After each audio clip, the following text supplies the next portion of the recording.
ഇതൊരു പനീറിൻ്റെ കട്ട്ലറ്റ് ഉണ്ടാക്കാം. പനീർ ഉണ്ടാക്കുന്ന ഒരു വീഡിയോ ഞാൻ ഇതിന് മുന്നേ ഇട്ടിട്ടുണ്ടായിരുന്നു.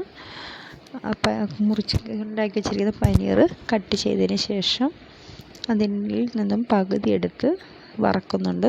പകുതി എടുത്ത് വറുത്തും പകുതി വറക്കാതെ എടുത്തിട്ടാണ് പനീറിൻ്റെ കട്ട്ലറ്റ് ഉണ്ടാക്കുന്നത്. വറുത്ത് വെച്ചേക്കുന്ന പനീർ നല്ലതുപോലെ പൊടിച്ചെടുക്കണം.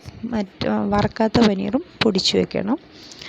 ശേഷം ഞാൻ ഇവിടെ 1 കിലോ സവാള എടുത്തിരിക്കുന്നത്. 1 കിലോ സവാള ഒന്ന് കൊത്തിപ്പൊടിച്ചെടുക്കുന്നുണ്ട്, ചെറുതായിട്ട് അരിഞ്ഞെടുക്കുന്നുണ്ട്. ചെറുതായിട്ട് അരിഞ്ഞ സവാള ഒരു 3 ടേബിൾ സ്പൂൺ വെളിച്ചെണ്ണ ഒഴിച്ച് അതിലേക്കിട്ട് നന്നായിട്ട് വഴറ്റിയെടുക്കുന്നുണ്ട്. അതിലേക്ക് തന്നെ കുറച്ച് 5 പച്ചമുളകും ഇഞ്ചിയും കൂടെ കൊത്തിയരിഞ്ഞ് വഴറ്റിയെടുക്കുന്നുണ്ട്. വഴറ്റി വന്നതിലേക്ക് പനീർ വറുത്ത് പൊടിച്ച് വെച്ചേക്കുന്ന പനീറും വറക്കാതെ പൊടിച്ച് വെച്ചേക്കുന്ന പനീറും ചേർത്ത് നന്നായി മിക്സ് ചെയ്യുന്നുണ്ട്.